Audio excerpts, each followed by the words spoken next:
এই সরকারি প্রজ্ঞাপনে বিগত সরকারের সময় শত শত অফিসার বঞ্চিত হয়েছিল। তাদের আমাকে যেমন জুন 2009 বিনা অপরাধে, বিনা তদন্তে, বিনা অভিযোগে, বিনা বিচারে আমার 30 বছরের কৃতিত্বপূর্ণ তাকে সব কিছু হরণ করে আমাকে বরখাস্ত করা হয়েছিল, সেনাবাহিনীতে আমাকে অবাঞ্ছিত ঘোষণা করা হয়েছিল। এরপরে তো আমাকে 8 বছর আয়নাঘরে থাকতে হয়েছে, আপনারা সব জানেন। যেরকম বিভিন্ন পদবীর বিভিন্ন অফিসার অকালীন অবসর হয়েছে, কাউকে মিথ্যা মামলা দিয়ে, তাপসত্তা মামলা, আপনারা জানেন 5 জন অফিসারকে মিথ্যা মামলা দিয়ে তাদেরকে চাকরি বরখাস্ত করে 5 বছর জেল খেটেছে। মেজর জাহিদ আপনারা জানেন, যাকে খুন করা হয়েছে। এরকম 150 জন অফিসার, তার মধ্যে 125 সেনাবাহিনী, নৌবাহিনী এবং বিমান বাহিনী মিলে। এই প্রথমে সেনাবাহিনীর হলো 115 জন, আর বাকি 2 বাহিনী মিলে 25 জন।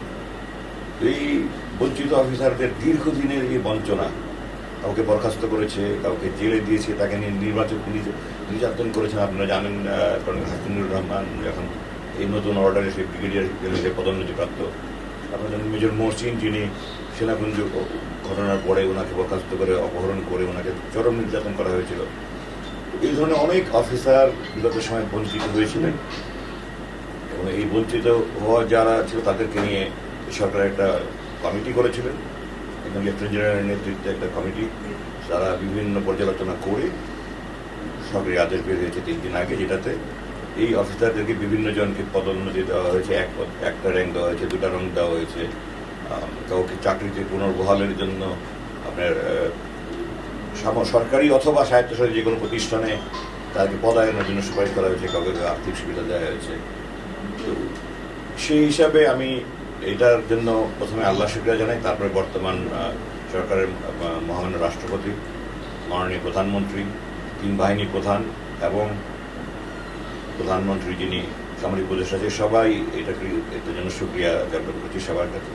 কারণ ওনাদের এই চেষ্টা না হলে এটা আরও হয়তো বিলম্ব হতো। যদিও আমি মনে করি এটা আরও আগে হওয়া উচিত ছিল, কারণ বেসামরিক প্রশ্ন যারা ছিলেন তাদের অনেকে 3টা-4টা প্রমোশন নিয়ে চাকরি করে অবসর দিয়েছেন। তো এই 17 বছর অফিসারগুলো যে সীমাহীন কষ্ট করেছেন, খেয়ে না খেয়ে থেকেছেন, সন্তানের চিকিৎসার পয়সা নেই, খাবার পয়সা নেই, যারা স্বামী হারিয়েছেন, তারা বিধবা অবস্থায় কীভাবে দূরে ঘুরেছেন, এগুলি কাহিনী বর্ণনা করে শেষ করা যাবে না। তো আলহামদুলিল্লাহ, আল্লাহ কোরআন সূরা আলে ইমরানের 26 নম্বর আয়াতে আল্লাহ বলেছেন যে তুইজ্জু মান তাশা ওয়া তুযিল্লু মান তাশা। আল্লাহ যাকে ইচ্ছা সম্মান দেন, যাকে আল্লাহ সম্মান করে নেন।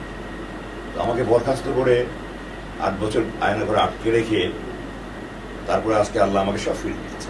আমার কষ্ট হয়েছে, এই কষ্ট তো 1000 কোটি টাকা পৃথিবীর সমস্ত সম্পদ দিয়েও দূর করা যাবে না। আমার স্ত্রী সন্তান, আমার স্ত্রী তার গয়না বিক্রি করে সংসার চালিয়েছে, ধার নিয়ে সংসার চালিয়েছে। আমার মা আমার জন্য কেঁদে কেঁদে 3 বছর কাঁদতে কাঁদতে দুনিয়া থেকে চলে গেছে। এই সমস্ত পৃথিবীর সমস্ত সম্পদ দিয়ে তো এগুলো কোনো কম্পেনসেশন করা যাবে না। কিন্তু তারপর আলহামদুলিল্লাহ আল্লাহ বাঁচিয়ে রেখেছেন, ফিরিয়ে এনেছেন। হাসিনের গুণ হয়েছিল, এবং আরও 2-1 গুণ হয়েছিল, তাদেরকে আটকে রাখা ছিল। আমি সবচেয়ে দীর্ঘদিন ছিলাম, 8 বছর। আর বেসামরিকের মধ্যে আপনারা জানেন ব্যারিস্টার আরমান আহমেদুদ্দিন কাসেম আরমান, যে আমার এমপি, যিনি মিরপুরের, উনি নিয়েও 8 বছর করছেন। যাদেরকে প্রমোশন দেওয়া হয়েছে তাদের মধ্যে আমারটা যেমন, আমাকে 2টা প্রমোশন দিয়ে লেফটেন্যান্ট জেনারেল র্যাঙ্কে অবসর দেওয়া হয়েছে এবং বুঝাপেক্ষা প্রমোশন দেওয়া হয়েছে, এবং আমার এই 2009 থেকে এই পর্যন্ত পেনশনের সমস্ত টাকা দেওয়ার জন্য আদেশ করা হয়েছে। আমাকে আমার বয়স যোগ্যতা সাপেক্ষে সরকারি অথবা বেসরকারি স্বায়ত্তশাসিত যে কোনো প্রতিষ্ঠানে পদায়নের জন্য সুপারিশ করা হয়েছে। হাসিনাও লেফটেন্যান্ট কর্নেল থেকে ব্রিগেডিয়ার জেনারেল ডাবল প্রমোশন পেয়েছেন। যারা তাপসত্তা তারা সবাই ডাবল প্রমোশন পেয়েছে। মেজর মহসিন, যিনি ছিলেন বিডিআর হত্যায়, উনিও ডাবল প্রমোশন পেয়েছেন। কর্নেল শামসুল আলম একজন আছে, উনিও বিডিআর হত্যার পরে ওনাকে বরখাস্ত করা হয়েছিল, ওনাকে ডাবল প্রমোশন দেওয়া হচ্ছে। 2009 জুন মাসে আপনারা জানেন যে 6 জন অফিসারকে সেনা কুঞ্জে প্রধানমন্ত্রী এবং সেনা প্রধানের উপস্থিতিতে তারা উত্তপ্ত বাক্য বিনিময় করেছিল, এই জন্য তাদেরকে বরখাস্ত করেছিল, তাদেরকেও ডাবল প্রমোশন দেওয়া হচ্ছে। এরকম বিভিন্ন জনকে বিভিন্ন রকমের সুপারিশ করা হয়েছে। একটা প্রমোশন, কারো 2টা প্রমোশন, কারো ফুল বেতন সহ, কারো প্রমোশন দিয়ে তারপরে রিটায়ারমেন্ট দিয়েছে। এখানে আমি যেটা বলতে চাই সেটা হলো যে এই ধরনের আজকে একটা ব্রিফিং করার মতো প্রয়োজন হওয়া উচিত ছিল না। যে কোনো পেশাদার বাহিনীতে পেশাদারিত্ব সবার উপরে থাকা উচিত। রাজনৈতিক বিবেচনায় পদোন্নতি বঞ্চিত করা বা যারা মেধাবী বা যারা আপনার তেজোদ্দীপ্ত সাহসী তাদেরকে মাথা কেটে দেওয়ার জন্য তাদেরকে বের করে দেওয়া বা তাদেরকে বিভিন্ন রকম হয়রানি করা, জেল জুলুম নির্যাতন করা, এটা কোনো একটা সুস্থ মস্তিষ্ক মানুষের করা উচিত নয়। দুঃখজনক হলো এটা স্বাধীনতার পর থেকে চলে আসছে এটা, কিন্তু গত সরকার যেহেতু প্রায় 15-16 বছর একটানা ছিল, তো তাদের আমলে এটা অনেক বেশি হয়েছে একটানা, এবং তারা করতে করতে এক পর্যায়ে তারা নিয়ন্ত্রণের বাইরে এমনভাবে চলে গেছে, তারা সীমা লঙ্ঘন করেছে, এবং আল্লাহর জন্যই সীমা লঙ্ঘন করে আল্লাহ পছন্দ করেন, আল্লাহ প্রশ্রয় বলেছেন, এবং আল্লাহ সীমা লঙ্ঘনকারীকে পছন্দ করেন, এই জন্য আল্লাহ তাকে এখান থেকে অপমানের সাথে বিদায় করেছে। আল্লাহ আজকে আমাকে আলহামদুলিল্লাহ, আমি আল্লাহ শুকরিয়া আদায় করে শেষ করতে পারবো না। সেনাবাহিনীর অনেক স্বপ্ন ছিল, ওগুলো কাজ করতে পারিনি সেনাবাহিনী, কিন্তু আমি সেনাবাহিনী যারা জেনারেল আছে তাদের সাথে আমি বিভিন্ন সময় পরামর্শ দিই, কিন্তু আল্লাহ আমাকে আমার র্যাঙ্ক দিয়েছেন, আল্লাহ আমাকে সম্মান দিয়েছেন, আমাকে দেশের অনেক ভালোবাসেন। এবং আপনারা জানেন যে আমি তো 2020 রাতে আমি মুক্তি পাই, সেই বছরে আমার ব্রিগেডিয়ার জেনারেল র্যাঙ্কে বরখাস্ত থেকে ওটাকে রিটায়ারমেন্টের আদেশ হয়, কিন্তু এই আদেশে মৌসুম দিয়ে আমার।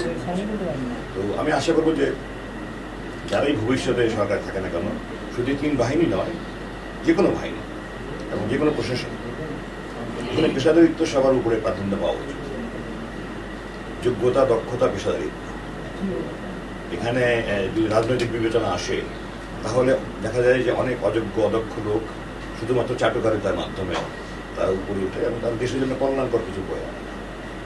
যারা পেশাগতভাবে যোগ্য দক্ষ তারাই দেশের জন্য কিছু কল্যাণকর করতে পারে। পৃথিবীতে দেখা গেছে যে যারা অযোগ্য অপদার্থ লোক যখন কোনো প্রতিষ্ঠানের চূড়ায় থাকে বা যে কোনো দেশের চূড়ায় থাকে, তারা সাধারণত যারা যোগ্য দক্ষ, যারা প্রশ্ন করতে পারে ওয়াই, না এটা ঠিক নয়, এটা ঠিক, এই ধরনের যারা প্রশ্ন করতে পারে, যারা অন্যায়ের সাথে আপোষ করতে পারে না, যারা অন্যায় আদেশ মানে না, তাদেরকে তারা সাইডলাইন করে দিয়ে যারা অন্ধ আনুগত্য করবে তাদেরকে সামনে নিয়ে আসে। এটা দেশের জন্য মঙ্গলজনক না, প্রতিষ্ঠানের জন্য মঙ্গলজনক নয়। এই সেনাবাহিনী সারা জীবন জনগণের পাশে থেকেছে, মুক্তিযুদ্ধ শুরু করেছে জনগণের পাশে থেকেছে, সকল কাজে সেনাবাহিনীর সাথে জনগণের কাঁধে কাঁধ মিলিয়ে কাজ করেছে। কিন্তু বিগত সরকারের সেনাবাহিনীকে এমনভাবে ব্যবহার করেছে, সেনাবাহিনী মানুষের কাছে ধিক্কারের পাত্র হয়ে গিয়েছে। আমি মনে করি নির্বাচনের মাধ্যমে আবার সেনাবাহিনীর সে হারানো গৌরব ফিরে এসছে এবং সেনাবাহিনীর ভূমিকা প্রশংসনীয় ছিল। ওই জন্য আমি সেনাবাহিনী সহ সমস্ত বাহিনী প্রধানদেরকে ধন্যবাদ দিই, আমাদের বাহিনীর সময় যে সুনাম ক্ষুণ্ণ হয়েছিল এটা ফিরিয়ে এনেছে। আমার বুকে রক্তক্ষরণ হতো যখন মানুষ বাহিনী নিতাম, আমি আনন্দিত, ওদের কাছে অনেক সুক্রিয়া দেব। একটা ইংরেজি কোটেশন বলে আমি শেষ করবো, সেটা হলো